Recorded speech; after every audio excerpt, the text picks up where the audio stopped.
Y ahora, don Jaime, reconozco que, bueno, mi conocimiento sobre la sentencia del Tribunal Constitucional es sumario, por decirlo así. Si nos ilustra y nos lo explica un poquito, aprenderemos. Y luego después algo que ya se lo he comentado en muchas ocasiones, me lío siempre un poco con el estado de la cuestión. Esa maraña que hay de cuestiones, contracuestiones, recursos pendientes. Si en unas pinceladas brevísimas nos pusiera al día, lo agradeceríamos. Cuando quiera, por favor. Bueno, pues comenzando por la sentencia, yo creo que la sentencia del Constitucional es algo bastante más grave para el Estado de Derecho que la propia ley de amnistía. La sentencia es bastante más grave. Yo creo que la sentencia culmina un proceso del Tribunal Constitucional donde se está santificando un proceso de lo que el profesor Javier Corrales denominó legalismo autocrático. Este concepto fue luego desarrollado por Kim Lane-Spell de la Universidad de Princeton y esta profesora dice una cosa que parece que está pensando en España. Dice, el constitucionalismo liberal exige un estándar sustantivo a las leyes, deben coincidir con los valores y principios de las constituciones bajo las que se dictan, mientras que el legalismo autocrático se conforma con un estándar procedimental positivista, de acuerdo con el cual la ley es correcta si está aprobada conforme a las reglas ordinarias de aprobación, cosa que aquí, incluso en ese aspecto, aquí se ha forzado la máquina. Y dice esta profesora, ¿cuál es el remedio cuando el legalismo autocrático intenta hacer pasar esas leyes que contradicen los valores constitucionales? Dice, pues que sean anuladas por el Tribunal Constitucional. Y añade, por eso los autócratas legalistas comienzan sus acaparamientos del poder deshabilitando al Tribunal Constitucional. Esto es exactamente lo que ha sucedido aquí. En la renovación de diciembre de 2022 se desapoderó, se deshabilitó al Tribunal Constitucional a la base de introducir dentro de él exministros, directores generales y convertirlo prácticamente en una subdelegación del gobierno.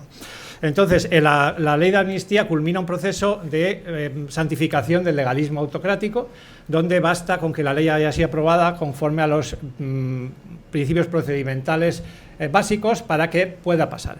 Este proceso lo inicia el Tribunal Constitucional con la sentencia de los ERE, donde dice claramente que aunque una ley autonómica sea parte de una maquinación criminal para malversar, lava cualquier tipo de delito, incluso el que se haya podido cometer preparando esa ley en actos administrativos que son controlables y el Tribunal Constitucional afirma que no lo son, y sí lo son.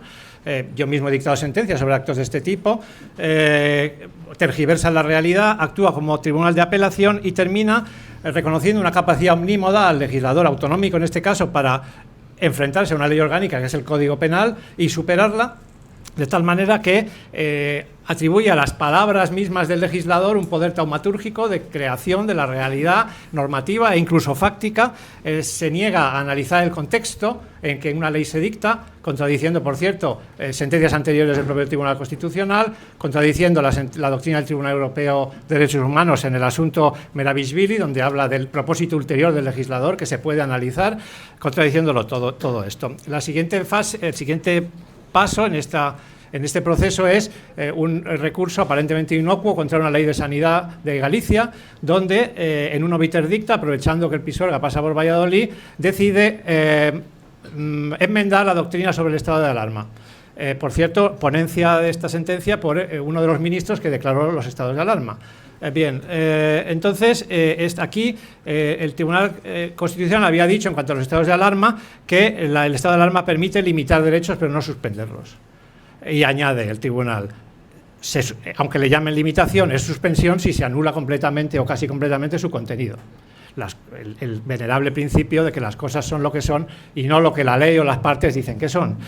Bien, pues en relación con una sentencia que nada tenía que ver con los estados de alarma, dice, bueno, ya que estamos aquí, vamos a enmendar lo que se ha dicho, ya con la nueva composición del tribunal, en las sentencias del estado de alarma, y afirma que la limitación de derechos siempre es limitación de derechos con independencia del contenido de la limitación, siempre y cuando el legislador la llame limitación. Mientras no la llame suspensión, no es suspensión. Con lo cual, de nuevo, se atribuye a las palabras del legislador un poder creador, taumatúrgico, que impide analizar nada fuera de lo que Paz Ares denomina estanqueidad semántica, prioridad lexicográfica iuris et de iure. Es decir, ya sabemos que la prioridad es lexicográfica en el análisis de las leyes, en el sentido literal, pero no podemos impedir la prueba en contrario. Pero el Tribunal Constitucional entra por una senda en la que simplemente prohíbe la prueba en contrario. Todo esto lo va a desarrollar completamente en la sentencia de la amnistía. El tercer paso es la sentencia que permite que el legislador elimine competencias del Consejo General del Poder Judicial que están explícitamente atribuidas por la Constitución, que las elimine por razones de oportunidad en determinadas circunstancias. Aquí lo que está preparando para la sentencia de amnistía es el desleimiento de las cláusulas constitucionales. Las cláusulas constitucionales se desvanecen, pierden su sentido, por muy claro que parezca que es.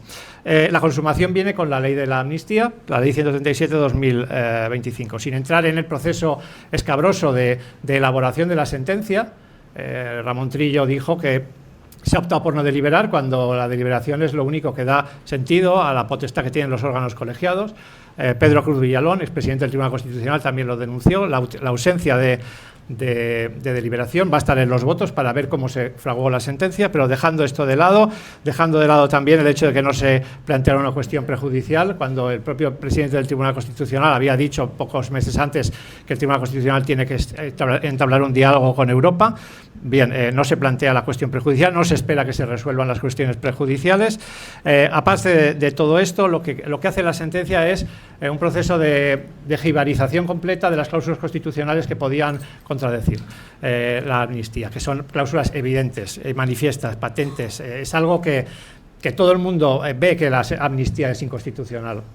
Entonces, ¿qué hace? Pues les elimina el valor de las cláusulas constitucionales, por ejemplo, o las tergiversa, a través de argumentos sofísticos y reductores. Por ejemplo, la cláusula del Estado de Derecho.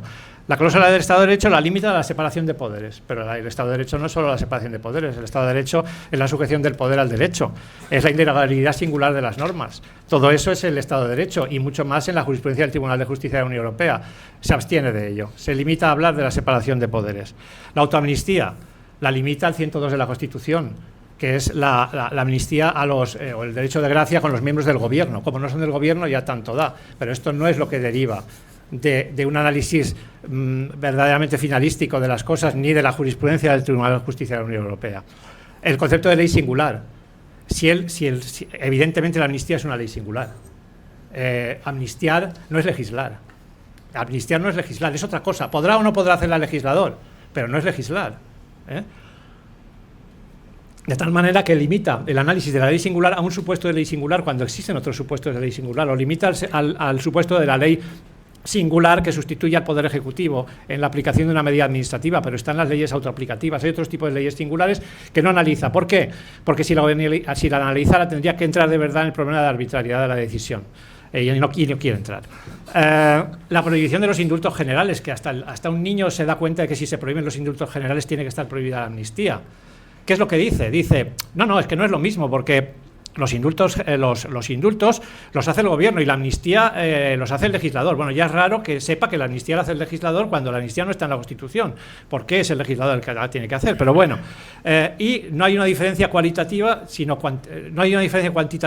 cualitativa entre los indultos generales y la amnistía. Esto es exactamente igual que si la Constitución prohíbe la condena a los trabajos forzados.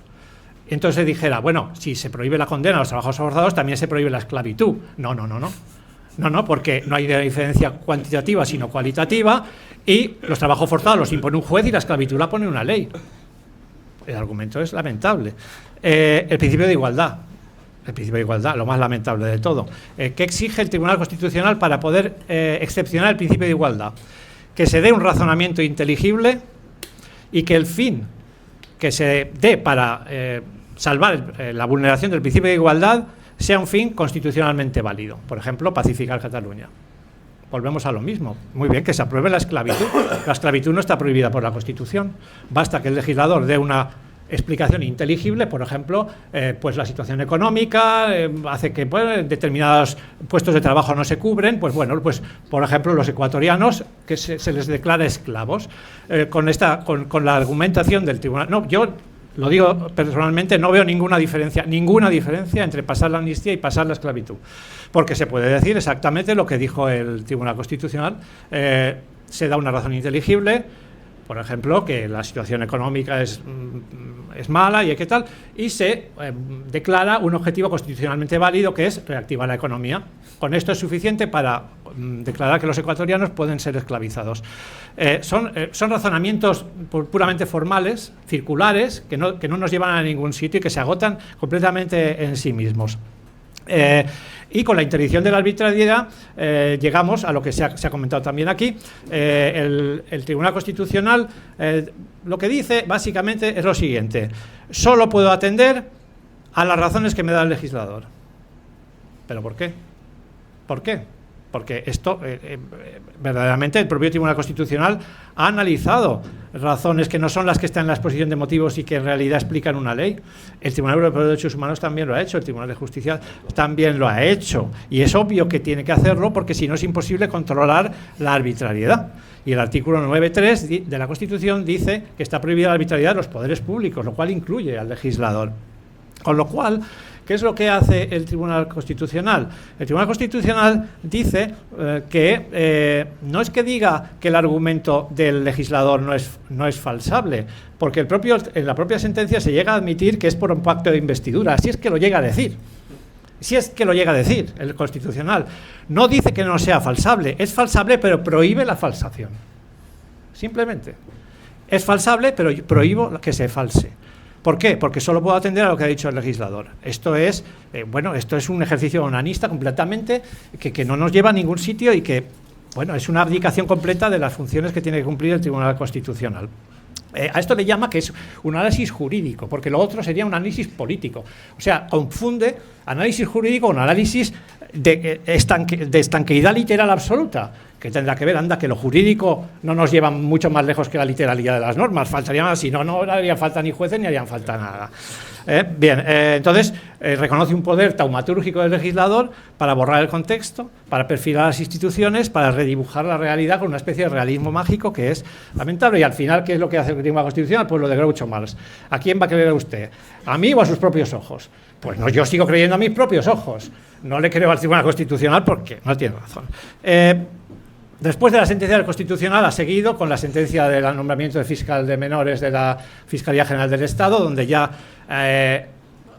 prohíbe al Tribunal Supremo prácticamente controlar no ya la arbitrariedad del legislador, sino la arbitrariedad del Ejecutivo. El Tribunal Constitucional asesinó a García Enterría con el poder normativo de la Constitución, al negar ese poder normativo, y ahora lo asesina con el control discrecional de los actos. Tampoco se pueden controlar los actos discrecionales por los tribunales ordinarios. Y luego lo completa con una presión de lo que llaman el principio de no regresión, de tal manera que el Tribunal Constitucional está intentando llenar las cláusulas constitucionales con decisiones legislativas en materia de aborto, eutanasia, otras, para que después no quepa la marcha atrás, declarando que eso pasa a ser parte del contenido constitucional, lo cual es una actitud absolutamente antidemocrática, porque el Tribunal Constitucional, mientras que está habilitando al legislador actual para hacer lo que quiera, está limitando al legislador futuro para hacer otras cosas. Yo, en mi opinión, por concluir con lo del Tribunal Constitucional, el Tribunal Constitucional ha renunciado a defender los derechos de los ciudadanos frente al poder, ha renunciado absolutamente, ha renunciado contra la arbitrariedad y la desviación de poder, está en un proceso de largo alcance de habilitación al legalismo autocrático, está en un proceso de mutación constitucional, está permitiendo que el poder triunfe sobre el derecho, pero más todavía, está haciendo imposible el diálogo jurídico. Basta ver el proceso de no deliberación y basta comparar la sentencia con los votos. Es imposible que se entiendan. Hay un proceso que hace imposible el diálogo jurídico. Está llegando a un punto, en un artículo de Pablo Delor hace poco, se hablaba de la muerte del derecho como disciplina racional. Uno lee la sentencia y piensa que el derecho está muriendo como disciplina racional. Yo, sinceramente, le estoy perdiendo el respeto al derecho como disciplina intelectual práctica, porque así es todo muy fácil. Es decir, yo puedo correr los 100 metros valla batiendo todos los récords si me quitan las vallas. Claro, entonces si le quitas todas las vallas es muy fácil llegar a las conclusiones. Y eso es lo que ha hecho el Tribunal Constitucional, eliminar todas las vallas, tanto da todo, las cláusulas constitucionales se desleen, se diluyen. Entonces, además pasa una cosa, al arquitecto se le cae la casa, al ingeniero se le cae el puente, si lo hace mal, o al médico se le muere el paciente, pero aquí no pasa nada. el papel lo aguanta todo y ahí está la sentencia.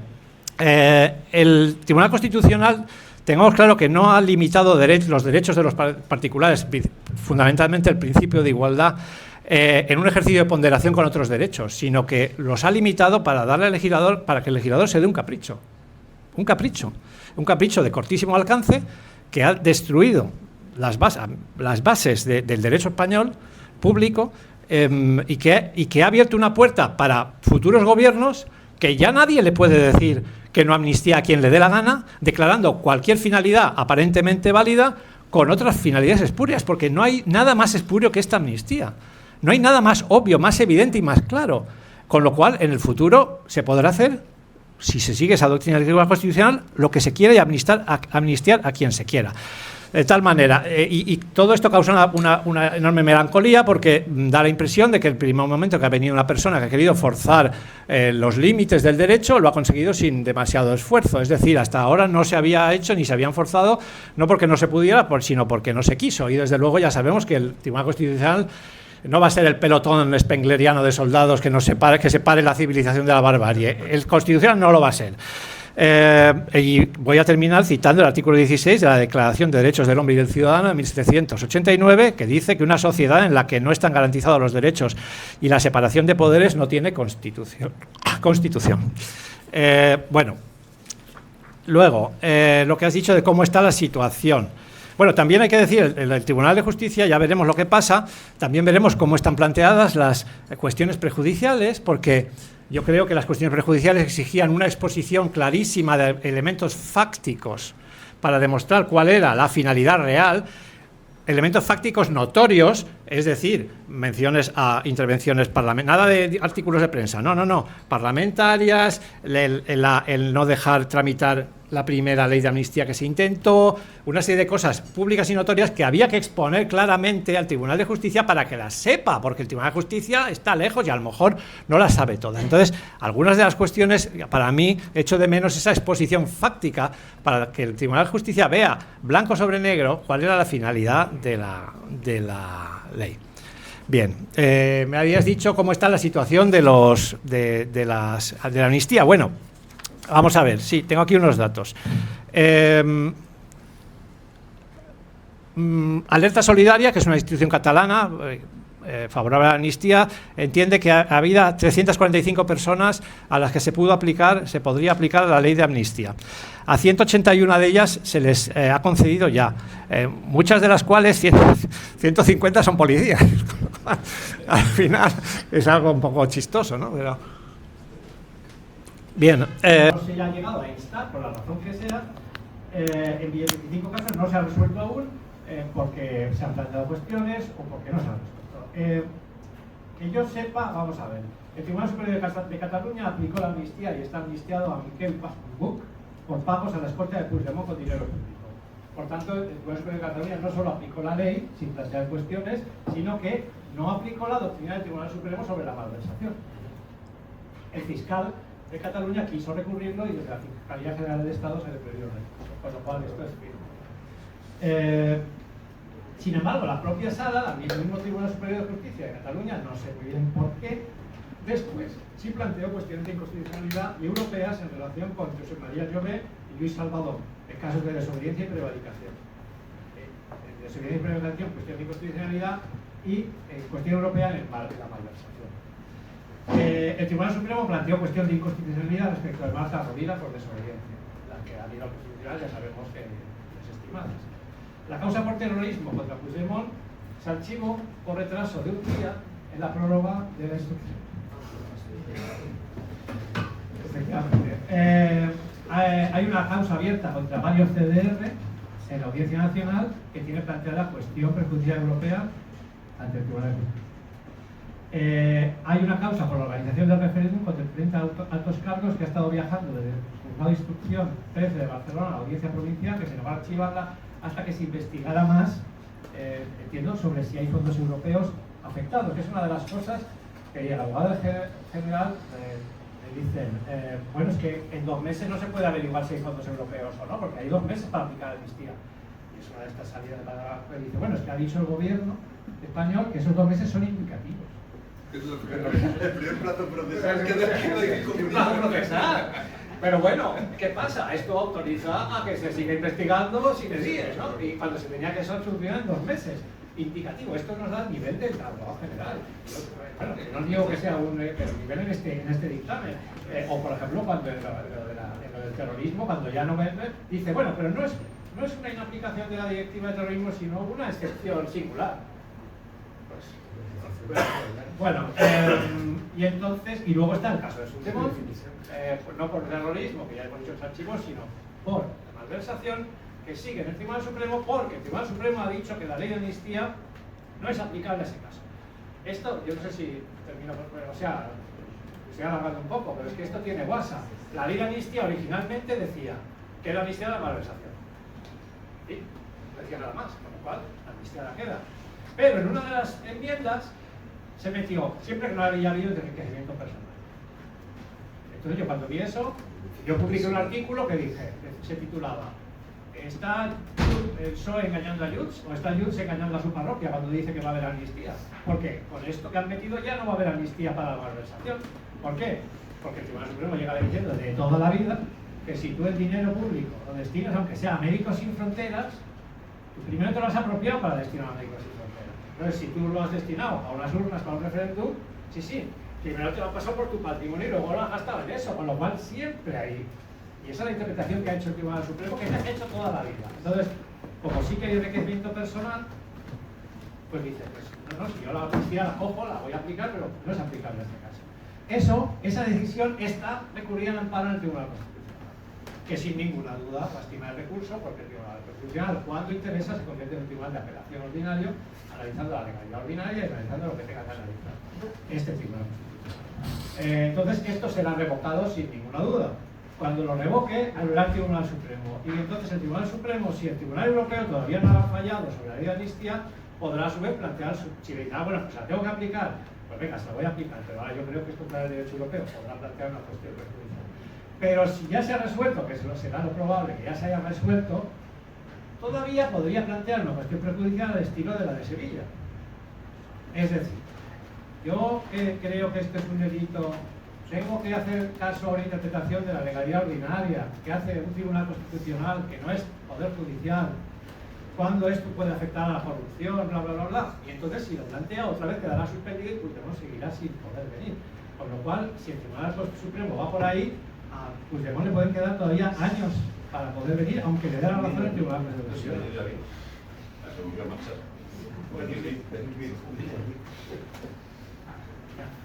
Bueno,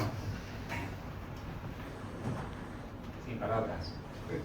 La ironía de Jaime rayana en el sarcasmo, no sé, nos da la razón de por qué precisamente hay iniciativas legislativas que quieren impedir a los jueces hablar en público. Vamos, que si yo estuviera en el gobierno, de la cañera la boca inmediatamente. Y destaco algunas píldoras que son pedradas. El Tribunal Constitucional convertido en una subdelegación del gobierno. Y bueno, un concepto jurídico que yo creo que es muy interesante, muy satisfactorio, autosatisfactorio, gratificante, ironismo jurídico. Parece que lo practican nuestros magistrados del Supremo. Enhorabuena. Y sobre todo, lo mejor para los abogados. No sé, perdón, disculpen, el Tribunal Constitucional, el Tribunal Supremo, menudo patón, no quiero decirme con una demanda. Pues esas prácticas parece que se estiran en unos tribunales, no en todos. Y ahora, señores letrados, abogados que estén aquí, por favor tomen nota inmediatamente. Los plazos procesales son indicativos. Se acabaron los agobios de última hora, el tener que presentar con el sistema informático que si el procurador. ¿Ah? Esto es indicativo. Es que, fíjate, Menudo alivio, una cosa, cuando el abogado general se traga entero la finalidad de la ley, pues ese mismo abogado general que ha dicho, bueno, aunque 2 meses son muy poco para saber si hay fondos europeos, el gobierno dice que es un plazo indicativo. O sea, ¿a qué nivel está? Bueno, como veis, sublime. Yo sabía que eran buenos, pero me han sorprendido.